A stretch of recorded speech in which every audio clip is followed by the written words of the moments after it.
Assalamualaikum warahmatullahi wabarakatuh. Salam sejahtera buat kita semua. Selamat siang semuanya. Nah, teman-teman, selamat datang dan selamat bergabung pada live Instagram Satgas COVID-19 ID Wilayah Jawa Timur. Dan pada hari ini saya Firial Nadia Rahma selaku moderator pada acara ini. Pada hari ini kita akan membahas tentang dilema persalinan dan dukungan upaya menyusui pada pandemi COVID-19 dengan narasumber ahli kita yaitu Dr. Ekti Mardian Kurniawati, spesialis obstetri ginekologi konsultan, dan beliau ini juga merupakan Satgas COVID ID Wilayah Jawa Timur dan juga selaku konselor dari laktasi. Mungkin Dr. Ekti silakan memperkenalkan diri. Terima kasih Dr. Surya. Assalamualaikum warahmatullahi wabarakatuh semuanya. Waalaikumsalam. Terima kasih ya. Aduh, senang banget saya di sini bisa ketemu Dr. Surya dan juga teman-teman semuanya. Dan kita semua ada kesempatan ya untuk sharing, untuk berbagi, bercerita banyak lah tentang tetap sesinya adalah sesi tentang COVID-19 karena biar bagaimanapun juga kita harus menyadari bahwa COVID-19 itu masih banyak di sekitar kita ya, Dr. Surya ya, masih banyak kita dan bisa terkena siapa saja, bisa menulari siapa saja, termasuk ibu-ibu hamil yang memang menjadi pekerjaan saya sehari-hari. Jadi mudah-mudahan ini nanti akan bermanfaat ya. Jadi saya saya sehari-hari bertugas sebagai staf pengajar di Rumah Sakit Umum Dr. Sutomo sebagai tenaga pengajar bidang obstetri dan ginekologi di FK UNER sebagai pengajar dan juga alhamdulillah menekuni dunia konselor laktasi. Ya, luar biasa, Dokter. Ya, intinya bagaimana kita bisa menciptakan generasi yang sehat ya, Dr. Surya. Ya, mudah-mudahan nanti kita bisa bermanfaat, Dr. Surya. Ya, amin, Dokter. Nah, kita jadi teman-teman semuanya di sini kita dibagi menjadi dua sesi. Sesi yang pertama adalah sesi materi dan sesi yang kedua pembahasan mengenai pertanyaan teman-teman yang udah DM, yang udah komentar. Nanti kita akan bahas ya, Dokter ya, jika waktunya nanti cukup. Ya. Nah, semuanya juga sudah mengetahui bahwa pandemi COVID-19 ini merupakan topik utama yang sekarang menjadi topik terbesar di dunia ya, Dokter ya, terutama di Indonesia. Seperti pada hingga 10 Juni 2020 kemarin tercatat di Indonesia sudah sebanyak 34.316 kasus COVID-19 di Indonesia. Dan untuk jumlah di dunia ini sudah mencapai 7,25 juta. Namun sayangnya info tentang ibu menyusui, ibu hamil, dan bayi terkait COVID-19 ini masih sangat minim sekali. Dan juga sekarang sudah berkembang banyak medsos, banyak juga bertebaran hoax-hoax yang berhubungan dengan persalinan, kehamilan, yang justru malah membuat ibu-ibu menjadi resah, Dokter. Oleh karena itu di pembahasan ini kita mencoba meluruskan dan membahas secara detail tentang kehamilan, persalinan, dan juga bagaimana sih cara menyusui di pandemi COVID-19 ini. Nah, pertama-tama Dokter, untuk ibu hamil dan ibu menyusui itu sendiri, apakah mungkin ya Dokter terinfeksi COVID-19? Dan bagaimanakah resikonya, Dokter? Apakah sama dengan pasien dewasa pada umumnya atau mereka mempunyai faktor resiko yang lebih tinggi, Dok? Ya, baik. Terima kasih ya, Dr. Surya ya. Iya, memang seringkali ditanya ibu-ibu yang datang saat melakukan pemeriksaan antenatal di kami. Ya, jadi saat mereka kontrol ke dokter kandungan, mereka nanya ya, Dokter, ini lagi musim corona ini, saya bisa tertular nggak ya? Atau kalau nggak gitu, kemudian malam-malam itu WA gitu, Dok. Iya betul, karena sebenarnya para itu semuanya pasti juga jadi saya, apalagi yang sedang hamil ya, apalagi hamil anak pertama, mereka pasti akan kepikiran, ada nggak sih Dok vitamin atau apa yang harus saya lakukan supaya saya tidak tertular COVID-19 ya. Jadi sebenarnya seorang ibu hamil itu untuk mengalami COVID-19 itu sama besarnya dengan orang ya orang lain yang tidak hamil. Jadi resiko tertularnya sama saja, ya dari mana saja, baik dari lingkungannya sehari-hari, baik dari aktivitasnya sehari-hari ketika di luar rumah, atau bahkan mungkin dari suaminya ya, ketika kerja pulang lupa tidak melakukan aktivitas yang penting untuk menjaga kebersihan, itu berisiko untuk menularkan kepada si ibu hamil ini. Oh, jadi baik. bisa tertular, betul. Dan sepanjang pengalaman kami ya, mungkin sekedar background saja. Awalnya ketika COVID-19 ini pertama kali sudah mulai meluncur di Surabaya, itu ya kita semua para dokter kandungan ya, dokter kami yang ada di IDI pun ya, baik di IDI Surabaya maupun di IDI wilayah Jawa Timur maupun IDI pusat, kami itu sudah mulai aduh ini nanti jangan-jangan ibu hamil bakal terkena juga. Ternyata betulan. Ya, kira-kira sebulan lalu ya, sebulan yang lalu itu kasus itu mulai bermunculan. Bagaimana seorang ibu hamil itu dirujuk dari salah satu rumah sakit dalam keadaan sudah akan melahirkan, kencang-kencang, dan ternyata ketika dilakukan pemeriksaan pada pasien ini ternyata hasil rapid testnya positif. Oh begitu dok. Betul, karena di rumah sakit awal tersebut tidak tersedia fasilitas yang memungkinkan untuk melakukan persalinan di sana, akhirnya dilakukan rujukan ke rumah sakit rujukan tersier. Jadi satu kasus ini membuat akhirnya semuanya harus bersiap bahwa kasus pada ibu hamil dalam kehamilan itu bisa saja menjadi sebuah serangan mendadak buat semua tenaga kesehatan, baik bidan, dokter umum maupun dokter spesialis kandungan. Kalau penyakit lain masih bisa ditunda ya, seperti misalnya batuk empedu. Batuk empedu ketika kita hasil pemeriksaan rapidnya atau swabnya positif, kita masih bisa menunda sambil melakukan persiapan kan ya. Kalau tidak kita obati dulu baru kita rencanakan operasi. Tapi khusus untuk ibu hamil, apalagi yang sedang dalam keadaan akan melahirkan, sudah pembukaan 35. Kalau kita baru bisa mendapatkan data kondisi COVID-nya itu pada saat pembukaan, itu akan sulit buat kita untuk menentukan langkah selanjutnya. Jadi catatan pentingnya di situ. Bisa bayangkan. Jadi artinya kita tidak bisa menunda kalau kasus itu adalah kasus persalinan pada ibu hamil.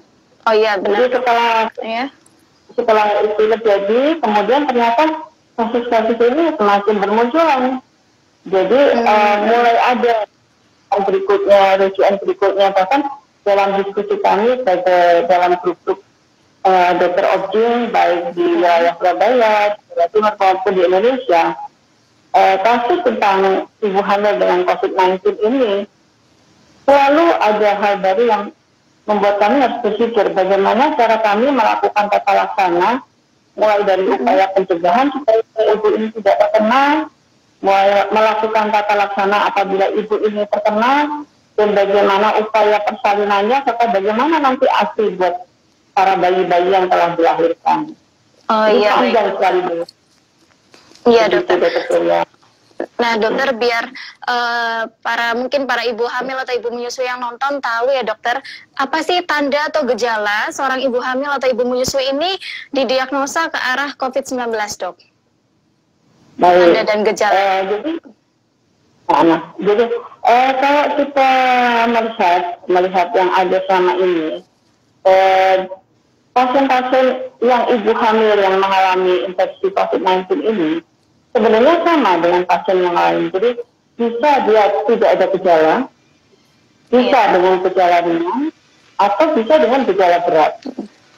Jadi yang tanpa gejala umumnya itu kita temukan pada saat kita melakukan pemeriksaan sebagai screening. Jadi sekarang dalam rangka mencegah ya, dalam rangka kita bisa melakukan persalinan yang baik, dalam rangka mencegah penularan antara sesama ibu melahirkan, dalam rangka upaya supaya si bayi tidak tertular dari si ibu ketika nanti menyusui langsung dari ibunya. Maka ini para dokter objin ini sedang berusaha merumuskan kira-kira screening apa sih yang tepat kami kerjakan untuk para ibu hamil ini supaya nanti semua yang kami lakukan mulai dari persalinannya sampai ketika menyusui itu akan baik untuk semuanya. Jadi baik untuk pasiennya, baik untuk baik untuk pasiennya, baik untuk keluarganya, dan juga baik untuk para penolong. Jadi kami mulai melakukan screening. Jadi screening yang kalau swab kan mungkin di tempat yang di daerah mungkin agak sulit ya. Jadi akhirnya ada beberapa yang bisa dikerjakan mulai dari melakukan anamnesis ya. Anamnesis itu bertanya. Nanti ada yang namanya EWS ya, emergency warning score. Itu kita akan tahu ini scoring ibu hamil ini terhadap COVID-19 berapa sih? Atau nanti kita lakukan rapid test seperti itu. Jadi itu semua sudah pelan-pelan berusaha kami kerjakan. Jadi mungkin nanti pasien itu jangan heran ketika misalnya bersalin di sebuah rumah sakit diminta untuk melakukan tes ya. Tesnya itu mulai dari tes darah untuk diambil darah lengkap ya, darah lengkap itu nanti kita lihat rasio neutrosil dan limfositnya. Kemudian kita lihat leukositnya, sel darah putihnya. Lalu kemudian pemeriksaan darah yang lain bisa dilakukan pemeriksaan CRP untuk menunjukkan ada infeksi atau tidak. Kemudian bisa dilakukan pemeriksaan rapid foto dada. Ya memang akan sedikit lebih rumit, tapi itu semua buat pasien dan bayinya sebenarnya. Dan seringkali kita itu ternyata menemukan pasien-pasien yang datang ke rumah sakit dalam rangka melahirkan itu, meskipun tanpa gejala, ternyata kita dapatkan misalnya rapidnya positif. Kemudian kami lakukan rujukan di tempat rujukan tersiap, dilakukan swab, ternyata memang swabnya positif. Padahal si ibu ini nggak ada gejala. Nggak ada gejala, jadi nggak ada gejala, nggak menentukan dia terhindar dari COVID-19 ya dok ya? Betul. Jadi kenapa sih ibu hamil yang akan bersalin ini diperiksa? Karena kita akan melakukan tindakan pada si ibu. Akan tindakan pada si ibu dan kita bisa memastikan bahwa tempatnya, penolongnya, dan lingkungan sekitarnya itu akan aman semuanya. Oh iya, baik dokter. Juga aman. Lalu dokter, tapi tidak menutup kemungkinan juga bahwa pada pasien-pasien ini kita juga bisa mendapatkan gejala. Gejala yang ringan sama dengan pasien-pasien lain. Jadi misalnya ada demam, batuk, ya, seperti flu, beberapa inosmia ya tidak bisa membau ya. Iya. Atau sampai sesak dengan gejala tapi adalah pemberatan ya. Jadi sesak hebat, saturasinya sampai rendah sekali, itu beberapa kali didapatkan seperti demikian. Jadi gejalanya bisa tanpa gejala, ringan, sedang sampai berat begitu. Baik dokter. Lalu dokter tadi kan sudah ngomong-ngomong tentang rapid atau swab ya dokter ya. Nah untuk rapid atau swab untuk ibu hamil atau ibu menyusui sendiri itu, terutama ibu hamil ya di sini ya dok, trimester berapa sih dok sebaiknya diperiksa rapid atau swab, dan apakah pada ibu hamil usianya ini mendekati masa persalinan itu diwajibkan untuk melakukan pemeriksaan swab, ataupun kalau misalnya swab tidak tersedia rapid dulu gitu, bagaimana dokter? Baik, ini memang jadi pertanyaan semua ibu hamil ya. Kalau begitu pada usia berapa sih dok baiknya saya periksa ya? Jadi sampai sekarang itu kita belum mendapatkan ketentuan pada usia berapa. Tapi sebaiknya ketika si ibu ini sudah memasuki usia kehamilan trimester 3 ya, mungkin 36 minggu, sudah mulai melakukan pemeriksaan itu, baik swab maupun rapid. Karena apa? Kalau ternyata misalnya 36 minggu itu ada rapidnya positif, kita masih ada waktu gitu ya untuk memastikan diagnosisnya dengan swab ya, dengan apa swab. Karena kalau misalnya ibu itu dilakukan rapid pada saat dia pembukaan 4, 5, kita kan nggak mungkin menunggu hasil swab ya. Iya benar dok, sudah keburu keluar. Jadi, dok. Betul. Jadi sebaiknya memang pada usia ketika mendekati persalinan itu sudah mulai dilakukan. Terus nanti kalau ternyata ini melahirnya 2 minggu 3 minggu setelahnya gimana? Ya kalau perlu diulang lagi tidak apa-apa. Oh gitu ya dok. Jadi keselamatan semuanya, keselamatan pasien, bayi, penolong dan lingkungan sekitar. Dan ibu sendiri kan juga akhirnya pasti bahwa dia misalnya dipastikan dia negatif, dia tidak akan kumpulkan dengan orang-orang yang positif seperti itu. Oh iya, baik dok. Nah, untuk pencegahannya sendiri dok, apa sih hal-hal yang perlu diperhatikan untuk para ibu hamil nih, biar terhindar dari COVID-19 ini dok? Upaya-upaya pencegahannya bagaimana dok, kalau menurut dokter?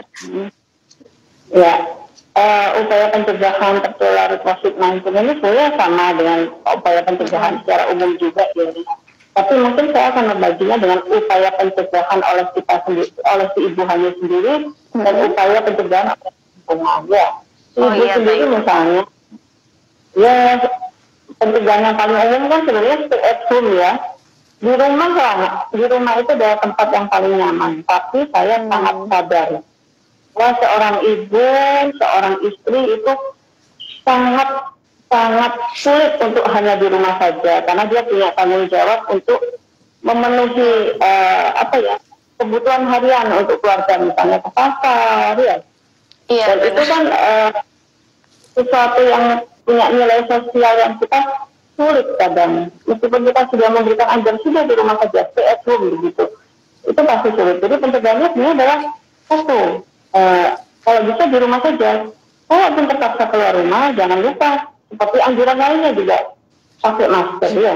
Jadi masker itu untuk semua. Kalaupun terpaksa ke pasar misalnya, sebentar saja usahakan ketika pasarnya tidak ramai. Catat yang betul-betul perlu dibeli, bukan terus keliling pasar dikelilingi semuanya. Iya benar. Betul. Atau misalnya lagi tes malaman semua diputar enggak. Catat yang betul-betul perlu. Jadi prinsipnya adalah ini paparan dengan orang lain semaksimalnya, karena kita tidak tahu bahwa orang yang mungkin sedang antri barang kita, sedang beli sesuatu dengan kita itu adalah orang tanpa gejala. Dia pun tidak tahu kalau dia bisa mengandung virus corona yang bisa berpotensi menularkan pada kita. Ya. Jadi yang berikutnya adalah physical distancing ya. Jadi kalau lagi misalnya belanja tadi ya, jaga jarak, nggak perlu umpul-umpulan rebutan sayur ya, rebutan ikan, nggak malah mempertingkat kontak ya dok. Kontaknya ya. Kemudian yang berikutnya jangan lupa ya, cuci tangan. Cuci tangan. Ya. Betul. Ternyata cuci tangan ini benar itu ya, itu efektif untuk menurunkan risiko penularan terhadap penyakit infeksi yang bisa menular lewat mulut, hidung, dan lain-lain. Ya. Itu yang pencegahan yang bisa dilakukan oleh ibu hamil. Kemudian pencegahan yang bisa dilakukan oleh lingkungan, misalnya suami. Ya. Kalau suami itu memang tidak work from home, ya, kan memang sebenarnya work from home, cuman kadang-kadang ada pekerjaan yang tidak memungkinkan untuk work from home. Ya, misalnya pekerjaan kita sebagai dokter. Saya mau deh sebenarnya kalau sebagai seorang dokter obstetrik saya work from home, saya mau. Jadi saya ingin persalinannya dari rumah ya.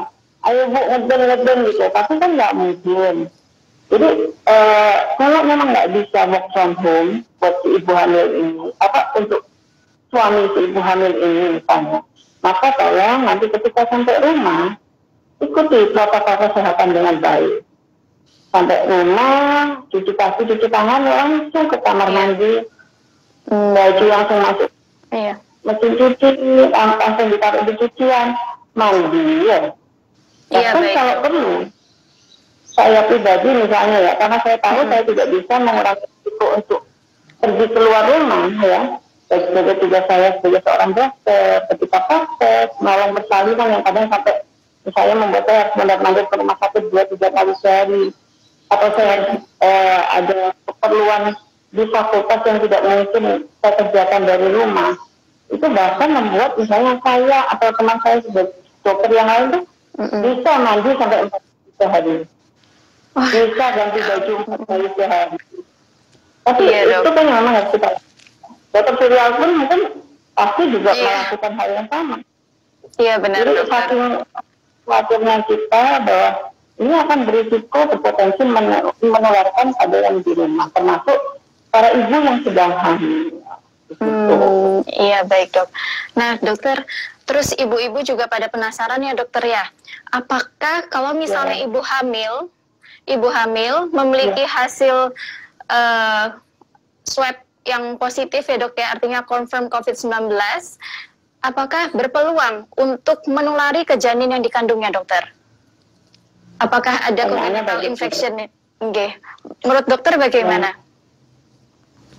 Baik, jadi sebenarnya mungkin peluang itu ada, tapi sampai saat ini penelitian menyebutkan potensi penularan itu belum ada. Jadi gitu. Bisa saja, tapi penelitiannya belum bisa membuktikan. Jadi tidak ada bukti penelitian yang berhasil membuktikan si ibu ini bisa melakukan bisa terjadi vertical transmission dari ibu kepada bayinya.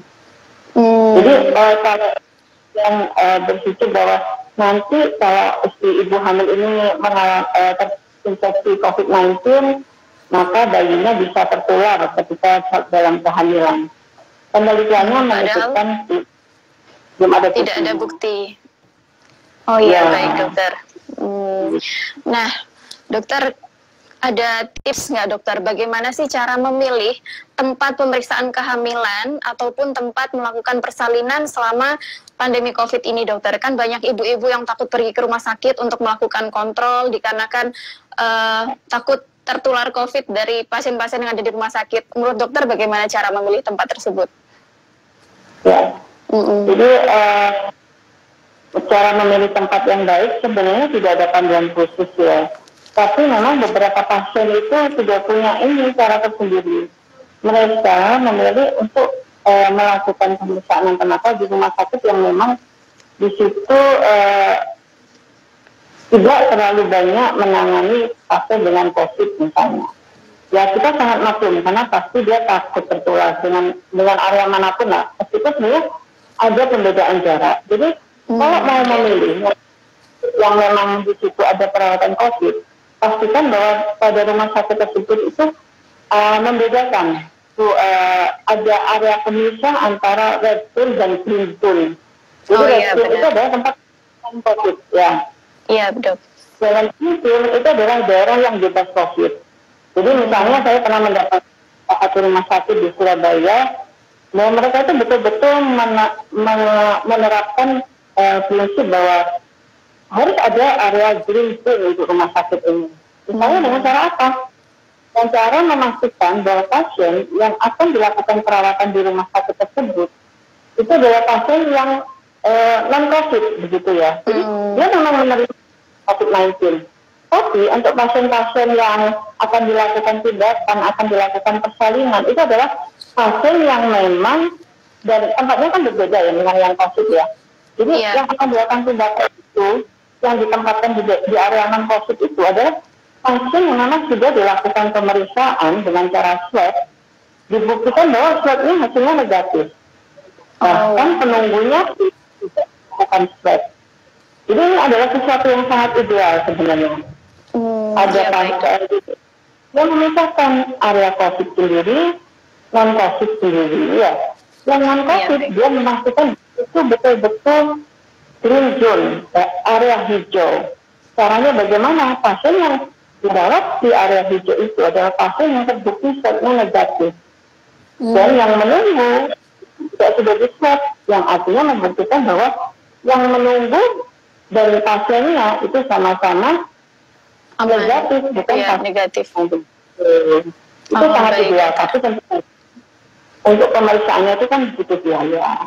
Iya, itu kemudian cara lain ya, kalau memang khawatir pilih misalnya yang tidak terlalu ramai ya, tidak terlalu ramai, kemudian yang areanya luas sehingga ketika kita menunggu dokter itu tempat duduknya cukup berjauhan seperti itu. Oh iya, baik Begitu, dok. Dr. Surya. Iya baik dok. Nah dok, sekarang misalnya ada pasien, ibu hamil, dia sudah merupakan ODP ataupun PDP ataupun confirm COVID-19 ya dok ya. Nah dia ini ingin melakukan persalinan. Apakah persalinan ini harus dilakukan di rumah sakit rujukan COVID, dokter? Ataukah bisa di rumah sakit lain yang mungkin punya ruang isolasi? Dan juga kira-kira metode persalinannya ini lebih aman ke normalkah ataupun secara SC, dok? Baik, jadi kalau tentang metode persalinan, sebenarnya dari WHO itu menyebutkan tidak ada indikasi khusus bahwa pada pasien dengan COVID-19 itu harus dilakukan sesar. Tapi ini ada tapinya ya. Oh iya, ada tapi. Pertimbangannya itu berdasarkan pertimbangan obstetrik. Jadi indikasinya ada indikasi kehamilan. Tapi beberapa kasus di Wuhan, ya, para dokter, para ahli Wuhan itu memandang dengan banyak pertimbangan, mereka mungkin pada akhirnya memang cenderung untuk merekomendasikan dilakukan persalinan sesar. Kalau seandainya pada pasien ini pasien yang confirm positif ya, itu atau confirm positif. Pertimbangannya apa? Pertimbangannya adalah supaya si ibu ini tidak terlalu lama menjalani proses persalinannya. Jadi misalnya Anda bayangkan seorang ibu bersalin dengan PDP misalnya sesek ya,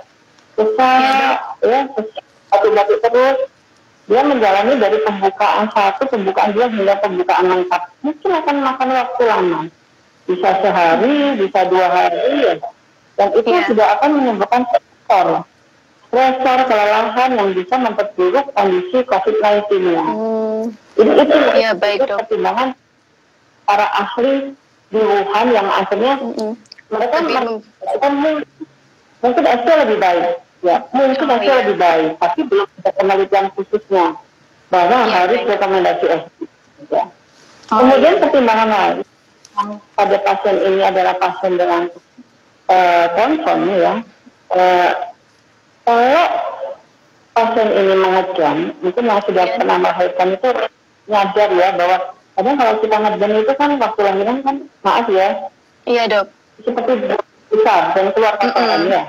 Iya benar dok. Nah ternyata ada beberapa penelitian itu yang menyebutkan bahwa pada kotoran seorang penderita COVID-19 yang confirm itu ternyata itu bisa di dalam kotorannya itu ternyata mengandung virus.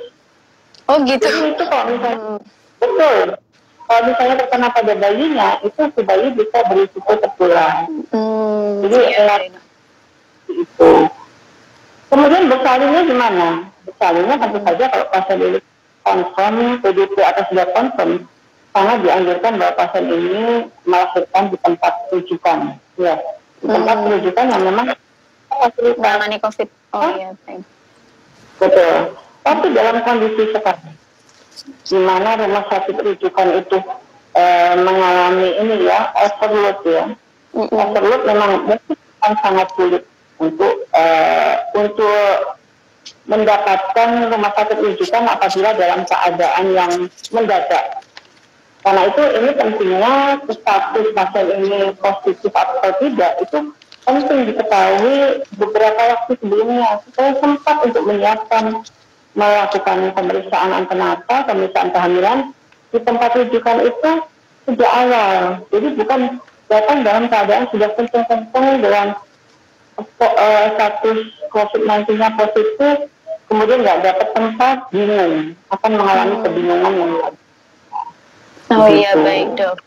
Nah dok, ketika ibu yang ODP ataupun PDP atau yang confirm COVID-19 ini melahirkan dok, apakah bayinya ini dirawat gabung atau dirawat pisah dari ruang ibunya dok? Lebih baik mana dok? Dari Kementerian Kesehatan itu memang sudah memberikan beberapa rekomendasi ya. Rekomendasinya pasien dengan OTG atau ODP itu boleh dilakukan rawat gabung, boleh menyusui langsung, boleh dilakukan inisiasi menyusui.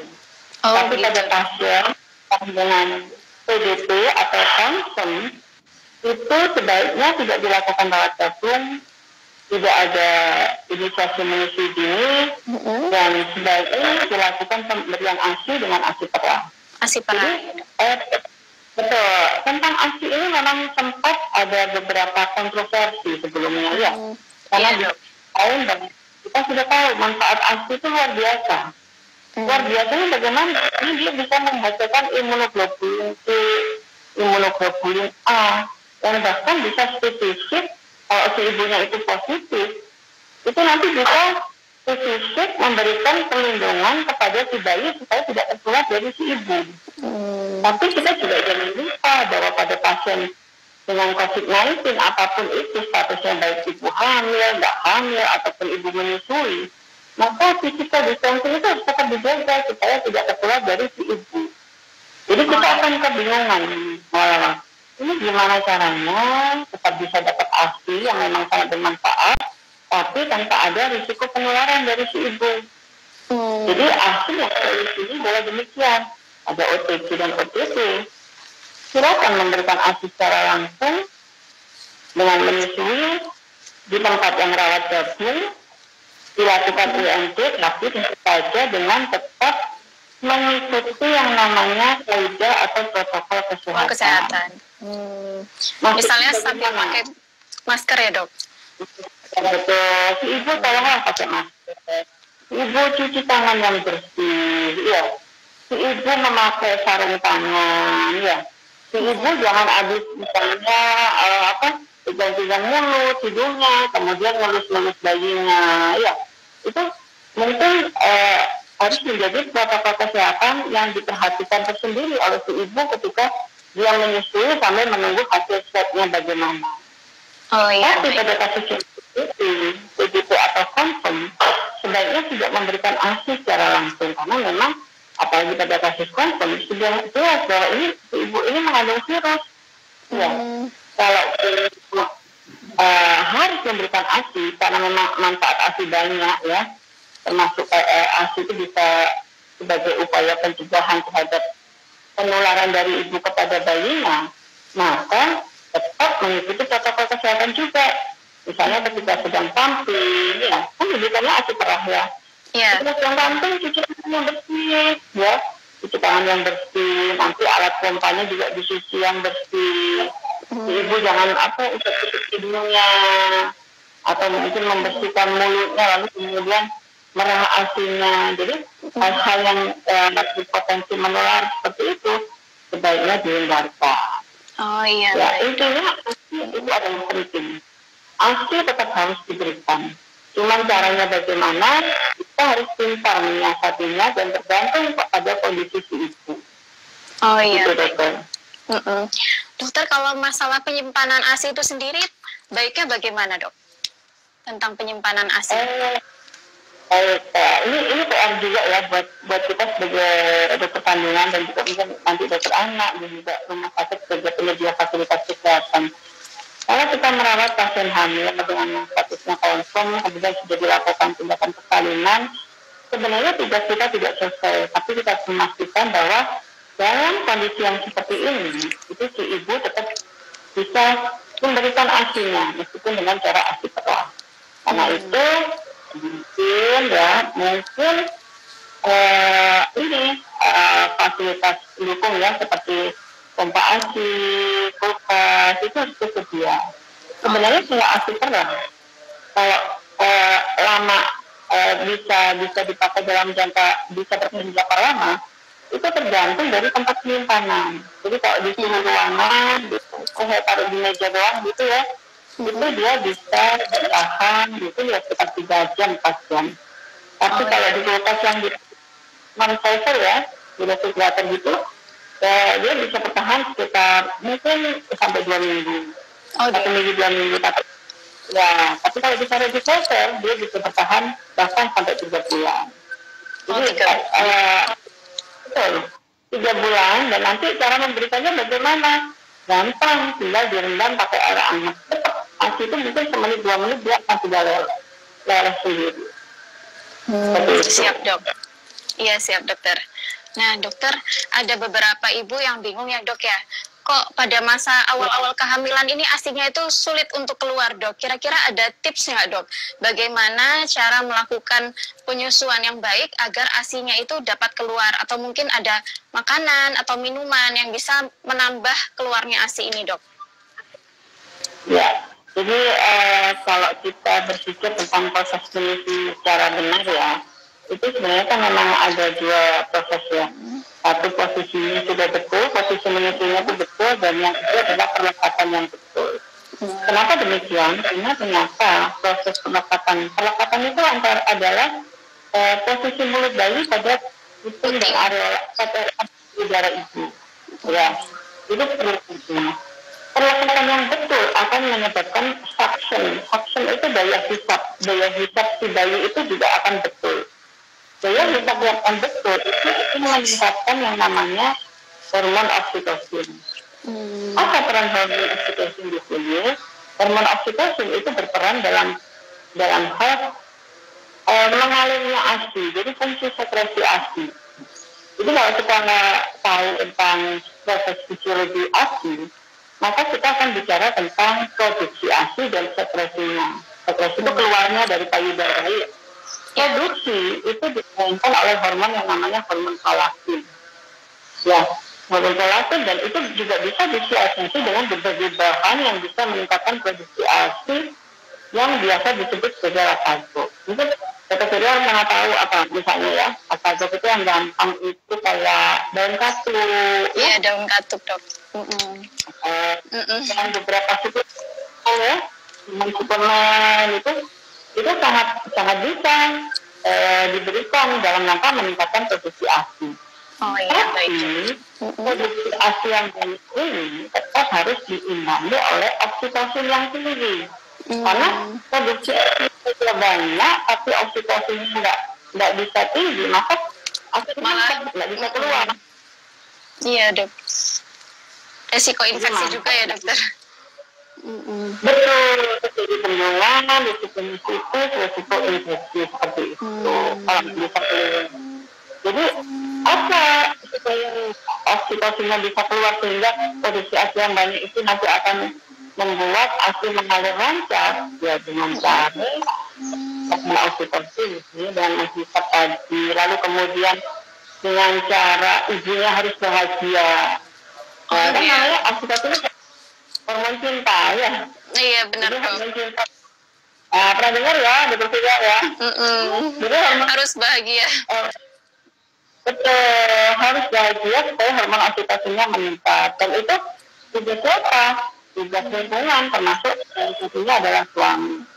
Karena itu kita pernah dengar yang namanya istilah breastfeeding father ya. Breastfeeding father itu bapak menyusui. Artinya si bapak menyusui langsung? Enggak. Bapaknya hanya langsung. Tapi gimana caranya peran bapak supaya produksi oksitosin itu bisa meningkat sehingga ASI-nya lancar keluar. Seperti itu. Iya, baik dokter.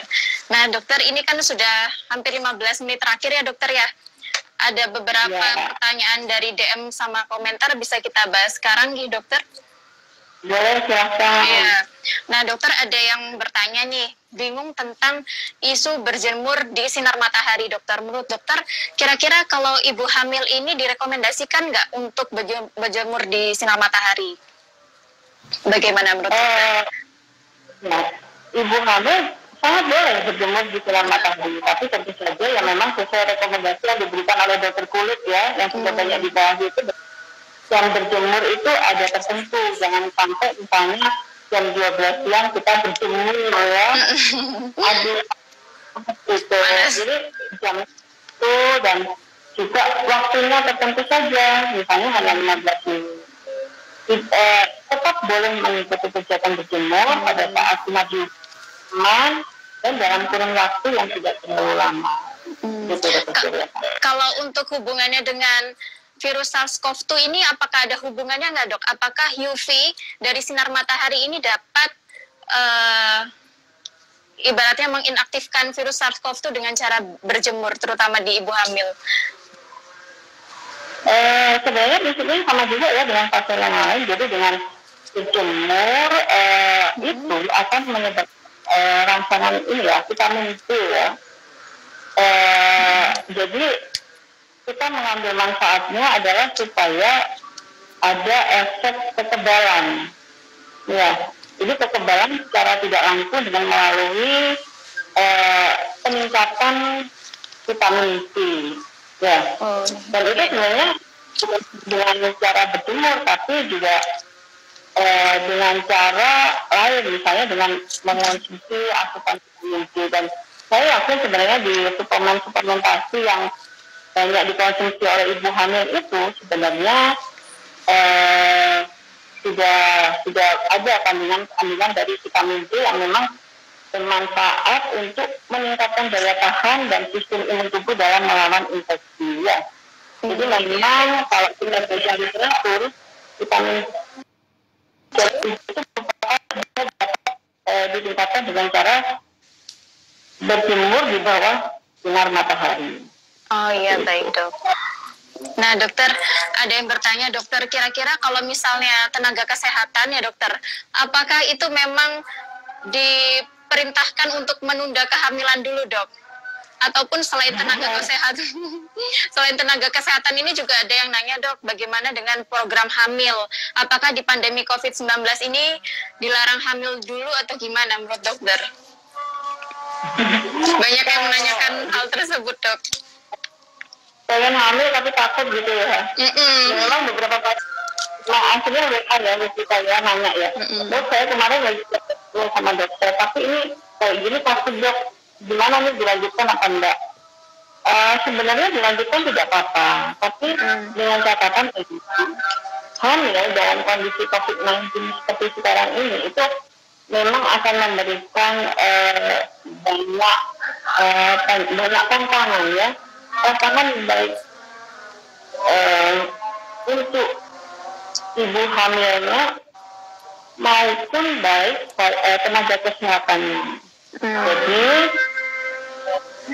lagi azan ya. Iya dok. Lagi azan. Lagi azan. Lagi azannya. Di tempat ya azan. Iya dok. Iya.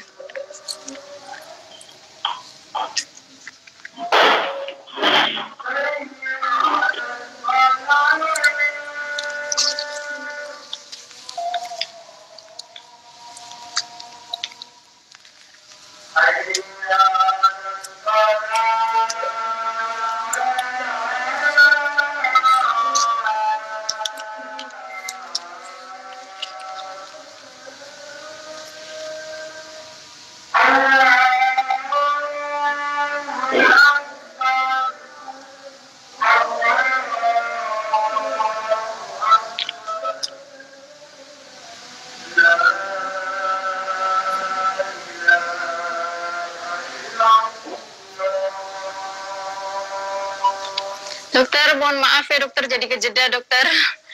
Sudah selesai dokter. Sudah selesai dokter azan ya dok. Iya dokter. Sampai mana tadi ya? Sampai takut program hamil dokter, banyak tantangan. Jadi yang perlu disadari itu bahwa pada saat kita hamil di era sebenarnya memang banyak tantangan nantinya ya. Pada usia hamil nanti ternyata memang hamil muda, hamil trimester 2, trimester 3. Bisa bayangkan ya kalau dulu pada saat masih belum ada yang namanya COVID-19 ini, kalau kita mau kontrol ke rumah sakit kan, itu kan kontrol aja ya, berangkat kan. Iya benar. Sekarang kan himbauan dari POSI sendiri, POSI itu adalah Perkumpulan dan Ginekologi Indonesia. Untuk ibu hamil itu sebaiknya memang kontrolnya itu tidak perlu sesering dulu, tidak perlu sesuai anjuran yang dulu gitu loh. Kalau dulu trimester pertama tiap bulan kontrol, trimester kedua tiap bulan kontrol, trimester ketiga 2 minggu sekali, lalu seminggu sekali. Tapi untuk yang sekarang mungkin kontrol itu hanya kalau perlu, betul-betul perlu saja. Supaya apa? Supaya ibu hamil ini tidak semakin banyak berisiko dengan orang berisiko terjadinya penularan. Ya, jadi nanti misalnya ibunya sering muntah-muntah, terpaksa harus sering ke rumah sakit. Sangat berisiko ya buat si ibu. Iya Seperti dokter. itu. Nah ini dokter ada pertanyaan lagi dokter. Apakah infeksi COVID-19 pada ibu hamil ini berisiko terjadinya prematuritas dokter? Apakah ada hubungannya infeksi COVID-19 dengan terjadinya prematuritas pada janin yang nanti lahir dok? Jadi secara khusus mungkin tidak, tapi memang semua infeksi itu bisa menyebabkan hormon prostaglandin itu akan meningkat dan itu berisiko terjadinya prematuritas ya. Dan kalau terjadi prematuritas maka terjadi kontraksi dan itu nanti akan menyebabkan bayi lahir. Itu yang pertama. Kemudian yang kedua, ini pada akhirnya itu kehamilan dengan COVID-19 itu akan sangat berbahaya apabila terjadi pada trimester kedua, di mana ibu itu pernafasan yang mulai sangat berat ya. Nanti kalau terkena COVID-19 dengan segala komplikasinya terjadi pneumonia itu akan semakin memburuk.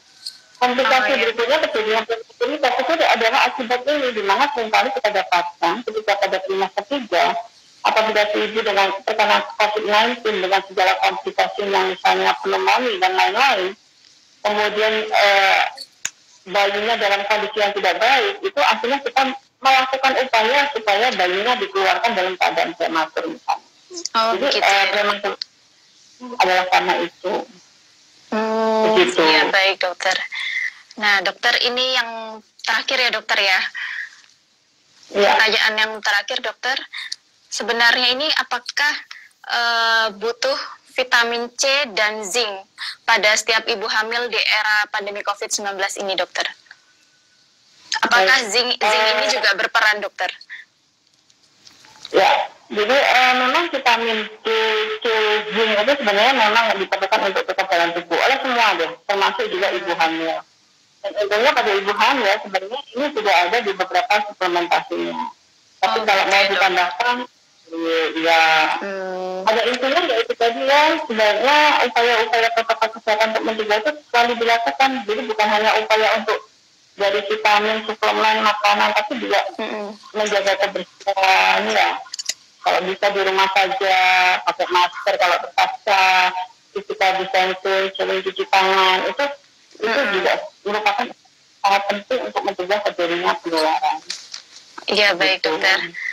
Dokter Ekti, akhirnya kita hampir 1 jam ya dokter membahas tentang kehamilan, persalinan, dan juga tentang menyusui di era pandemi COVID-19 ini ya dokter.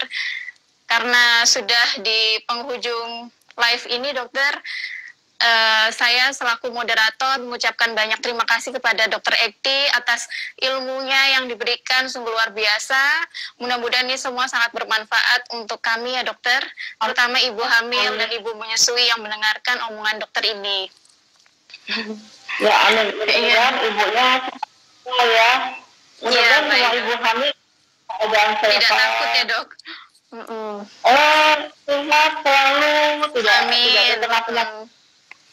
Hanya COVID-19 ya, tapi penyakit apapun ya.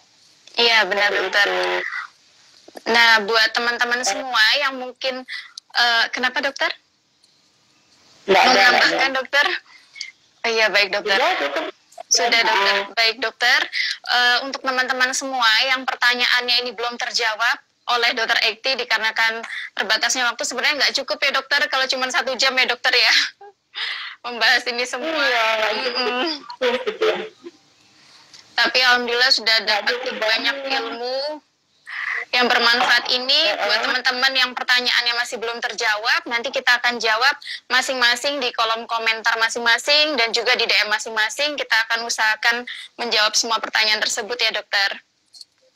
Insya Allah. Nah, buat semua teman-teman jangan lupa follow dan ikutin terus Instagram Satgas COVID ID Jatim ini, karena setelah ini juga banyak materi-materi tentang pandemi COVID-19 terkait berbagai faktor dan juga narasumber yang tentunya berbeda dan pasti ilmunya juga menarik-menarik ya dokter ya.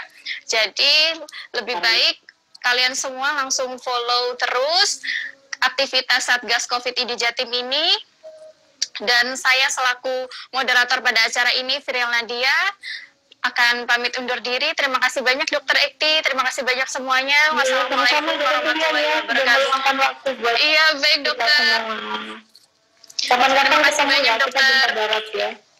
Iya, baik dokter. Terima kasih banyak dokter. Assalamualaikum warahmatullahi wabarakatuh. Orang COVID-19.